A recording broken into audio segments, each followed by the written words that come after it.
efectivamente a los reparos que se hicieron a la sentencia de primera instancia, sobre lo cual pues sustentaré la apelación.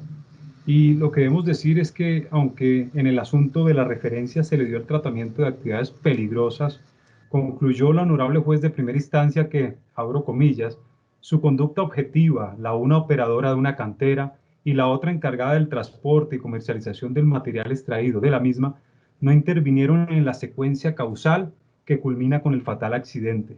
Cierro comillas. De otra parte, se considera en la sentencia que existió ruptura del nexo causal por culpa exclusiva de la víctima y se sustenta la decisión en tres argumentos.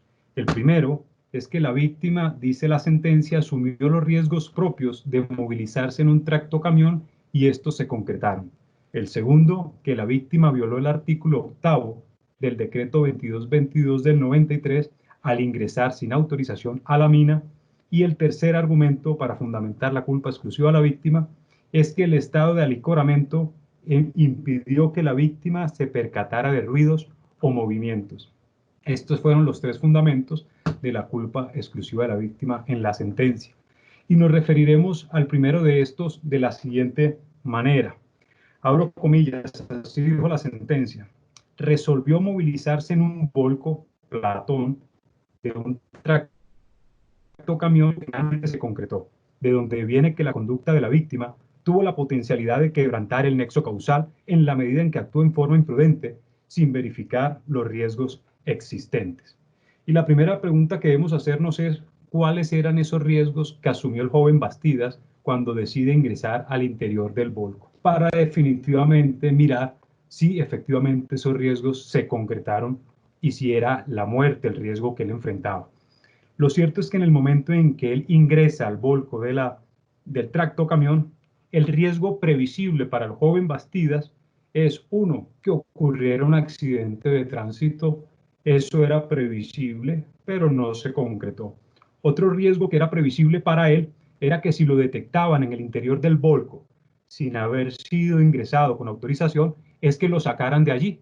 Ese era otro riesgo que él podía prever. Pero no era previsible, honorables magistrados, que para el joven Bastidas este vehículo sería cargado con 33 toneladas de gravilla en una mina. Y es que el abordaje, según se infiere del relato del señor Freddy Nelson González, quien iba conduciendo el tractocamión de placas TTO, él señala que se detiene delante del peaje de Chinauta a tomar café. Y cuando se le preguntó que a qué distancia estaba de la mina La Floresta, dice que allí estaba a unos 45 minutos o una hora antes de llegar a la mina. Así lo declaró en el minuto 37 con 31 segundos de la audiencia de instrucción y juzgamiento. Entonces, en ese momento en que hace el abordaje, es decir, que estaba por lo menos a 45 minutos de la mina cuando ingresó al volco del tractocamión, no podía en ese momento prever que el vehículo se dirigía a una mina, y mucho menos que sería cargado con 33 toneladas de gravilla, por lo cual no se puede decir que asumió tal riesgo, pues este no le era previsible. ¿De dónde iba a inferir él 45 minutos antes de distancia a la mina que este vehículo iba a ser cargado con gravilla? ¿Cuál era aquel elemento razonable que lo llevaría a tal conclusión en tal circunstancia? 45 minutos de distancia, no era previsible que este vehículo sería posteriormente cargado con gravilla. Distinto que se hubiese montado en el volco adentro de la mina, pero pues así no ocurrió. Y en gracia de discusión, si se llegara a considerar que este hecho si era un riesgo previsible para el joven Bastidas, aún así no se podría afirmar que al ingresar al interior del volco fuere la causa o culpa exclusiva de su muerte, pues se requirió la descarga de gravilla para que muriese por asfixia. Es decir, no bastaba con ingresar al interior del volco para que el joven Bastidas, por ese solo hecho per se, falleciera. Sería como señalar que todo aquel que ingresa al interior de un volco per se muere. Eso no es cierto. Aquí se requirió la actividad peligrosa con la que se descargó esa gravilla al interior del volco para que el joven Bastidas falleciera. Por tanto, y en ese orden de ideas, no estaríamos en presencia de una culpa exclusiva de la víctima porque se requiere de la actividad peligrosa. Eso en cuanto al primer punto. El segundo es la violación al artículo 8 del decreto 2222 del 93. Y al respecto dice la sentencia, abro comillas, introducirse al volco del tractocamión contravino el artículo 8 del mencionado decreto 2222 del 93, según el cual ninguna persona extraña a las labores mineras puede tener acceso o permanecer en las minas, salvo aquellas personas autorizadas por el explotador o quien haga sus veces. Cierro comillas. Y la pregunta que debemos hacernos es, ¿quién debía cumplir esta norma? ¿A quién va dirigido el decreto 2222 del 93? ¿Es el destinatario toda la población colombiana en general o es un sector específico? Para poder calificar la conducta del joven Bastidas a la luz de esa norma. Y el artículo 2 de esta norma señala quién es el destinatario y dice lo siguiente, abro comillas, están sometidos al cumplimiento del presente reglamento las personas naturales y jurídicas que desarrollen labores mineras a cielo abierto en el territorio nacional. Por tanto, esta norma no va dirigida al joven Bastidas, sino a aquellas personas naturales y jurídicas que desarrollan labores mineras a cielo abierto en el territorio nacional. Son los, en este caso, Torres Sepúlveda, Cemes Colombia, Cemes Transporte, quienes desarrollaban minería a cielo abierto en el territorio nacional. Por tanto, esta norma de conducta con la que se le califica el actuar al joven Bastidas no le es aplicable, porque no es el destinatario de la norma. Esta norma sí le es exigible a Torres Sepúlveda, que desarrollan actividades mineras en cielo abierto. Y sobre esta afirmación que estoy haciendo de que efectivamente una actividad minera a cielo abierto, pues no solamente obran las fotografías dentro del expediente, sino también a folio 922 del expediente puede observarse la respuesta de la CAR, donde se indica, donde indica que el registro minero BGH 101 corresponde a un sistema de explotación a cielo abierto.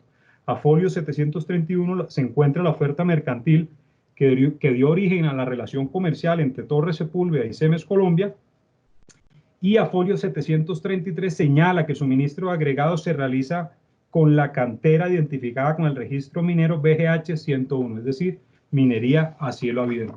Esta norma le es exigible a los demandados. Quienes tenían la obligación de impedir que terceras personas ingresaran a la mina eran los aquí demandados, no el joven Bastidas. Esta norma sirve para calificar la conducta de los aquí pues demandados, y así es como debe pues interpretarse la norma. En ese sentido, el segundo argumento pues carecería de soporte jurídico.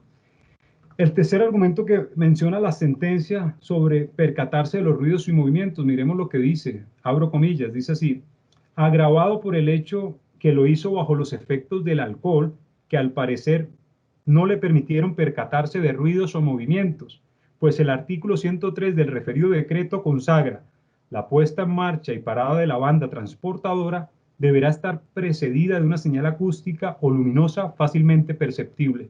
Cierro comillas. Y aquí nuevamente se equivoca la sentencia de primera instancia, porque la gravilla no se cargó en el volco del tractocamión con bandas transportadoras, sino con una maquinaria 950H, una Caterpillar. Así lo declaró el señor Luis Carlos Barragán, operador que hizo el cargue de la gravilla, quien trabajaba para Torres Sepúlveda. Él lo declara en la hora 1:28 y 17 segundos de la audiencia de instrucción y juzgamiento. Entonces no se puede esperar que el joven Bastidas no escuchara los sonidos propios de la banda transportadora o las imágenes luminosas, porque simplemente el montaje no se hizo con una banda transportadora. Aquí hay un error en la apreciación pues, de los hechos. En ese orden de ideas, pues también yerra la sentencia de primera instancia. ¿Cómo se hizo el montaje de la gravilla? Claro, el joven Bastidas estaba dentro del volco del tractocamión cuando esto se hizo, pero este montaje se hizo, como ya lo hemos dicho, con esta maquinaria, una Caterpillar 950H, y esta maquinaria utiliza como un sistema de pala, ¿no? Y cuando se le preguntó al operador de esa máquina que cuántas paladas utilizó para montar la gravilla, él dijo de 8 a 9 paladas.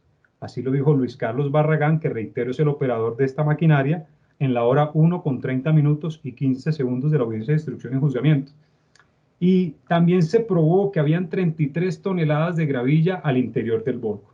Es decir, que esas 33 toneladas de gravilla se montaron con la Caterpillar con 8 y 9 paladas. Eso quiere decir que cada palada tiene más o menos 3.6 toneladas.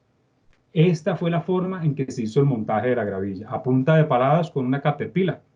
Y surge una pregunta, venga, y por qué el joven Bastidas, que estaba dentro, no sintió, no percibió la primera descarga de la palada de gravilla al interior del volco. ¿Por qué no sintió el movimiento, el ruido que éste hace?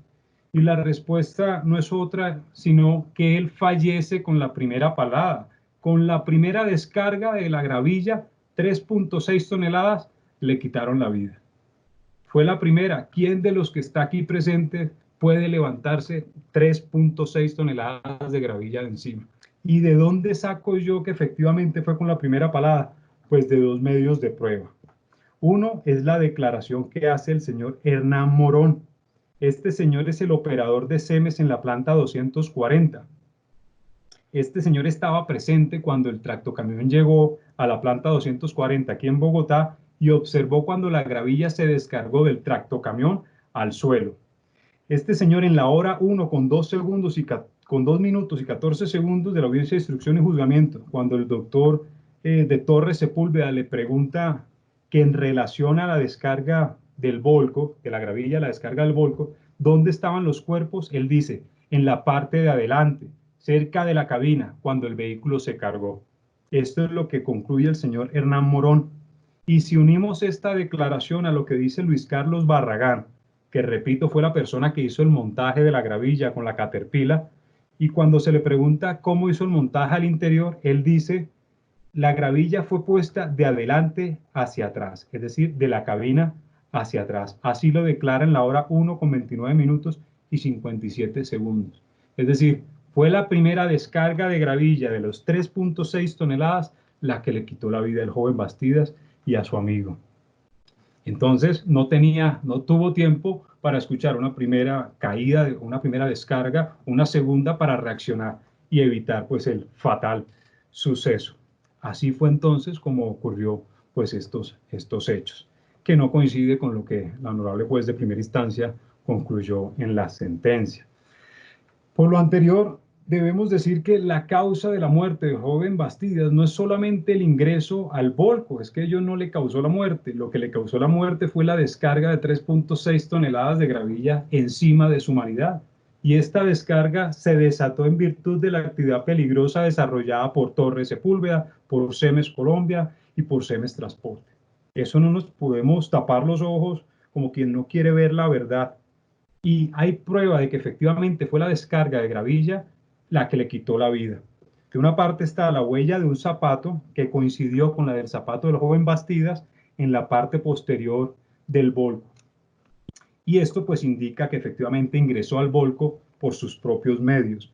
Así pues se observa en la inspección técnica al lugar de los hechos que obra en la demanda, y así también lo declaró la señora Nubia Esperanza Rodríguez del CTI en la hora 2 con 52 minutos y 17 segundos, que señala que efectivamente la huella del zapato del joven Bastidas coincide con la huella del zapato que había en la parte de atrás del volco. Pero miren lo siguiente, lo que dice la inspección técnica cadáver. Hora de la muerte, 5:30 aproximadamente del 31 de mayo del 2015, causa accidental, muerte por asfixia. 5:30 aproximadamente. Cuando se le preguntó al conductor del tractocamión que a qué hora se hizo el montaje de la gravilla en el vehículo que él tenía, él dice alrededor de las 5:30 am. Así lo declaran en el minuto 31 con 3 segundos de la audiencia de instrucción y juzgamiento. Es decir, sin duda murió por la descarga de gravilla que ese día le desataron encima. Entonces aquí está claro que la causa de la muerte efectivamente es la actividad peligrosa desplegada por los demandados, lo que no corresponde a lo dicho en la sentencia de primera instancia, que se señala que no incide causalmente la actividad peligrosa. No, si suprimimos la actividad peligrosa simplemente no hay muerte. Hay un muchacho en el interior de un volco que tal vez ingresó sin autorización, pero ese solo ingreso no genera su muerte. Fue la actividad peligrosa desplegada por los demandados.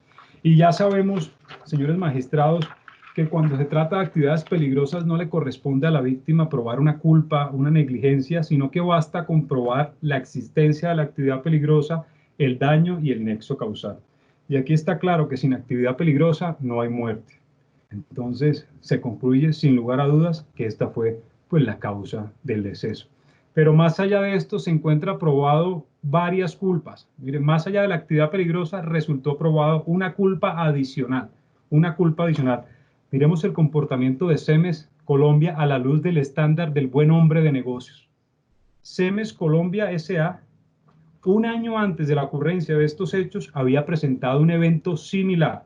Así lo declaró el conductor del tractocamión en el minuto 45 con 18 segundos.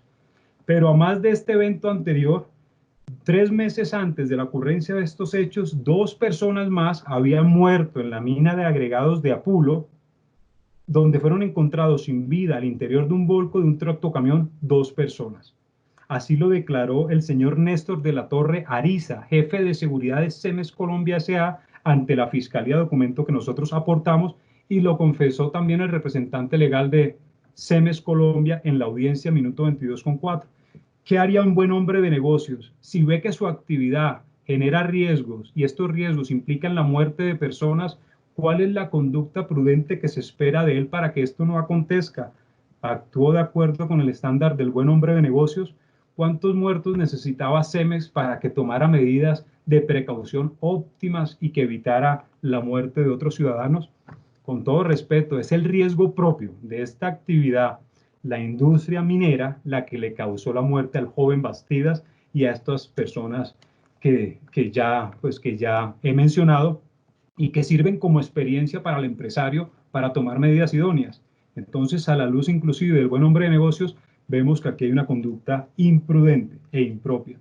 Más allá de eso, y hablando un poco más de culpas, hay una norma, el Código de Minas, Ley 685 del 2001, el artículo 97. Este Código de Minas va dirigido a la industria minera. Y miren lo que dice el artículo 97, habla sobre la seguridad de personas y bienes. Esta norma busca proteger, desde la ley, se está protegiendo no solo a los trabajadores de las empresas mineras, sino también a terceras personas. Abro comillas, miren lo que dice el artículo 97. Dice, en la construcción de las obras y en la ejecución de los trabajos de explotación, se deben adoptar y mantener las medidas y disponer del personal y de los medios materiales necesarios para preservar la vida e integridad de las personas vinculadas a la empresa y eventualmente de terceros, de conformidad, además dice, de conformidad con las normas vigentes sobre seguridad, higiene y salud ocupacional. Es decir, que desde el Código de Minas se está previendo que esta industria tiene la potencialidad de causar la muerte no solo a trabajadores, sino a terceras personas. La misma norma establece un deber de conducta para la industria minera. ¿Qué hicieron en este caso para evitar la muerte del joven Bastidas? Uno, el artículo 8 del decreto 2222 decía que tenían que evitar que terceras personas entraran a las minas. ¿Hicieron algo? Aquí no lo hicieron. Ahora dice otra vez, repito, el Código de Minas, este artículo dice, y eventualmente de terceros de conformidad con las normas vigentes sobre seguridad e higiene. ¿Cuál es la norma vigente sobre seguridad e higiene? El decreto 2222 del 93, Reglamento de Higiene y Seguridad en las Labores Mineras a Cielo Abierto. Que recordemos, los demandados desarrollaban minería a cielo abierto.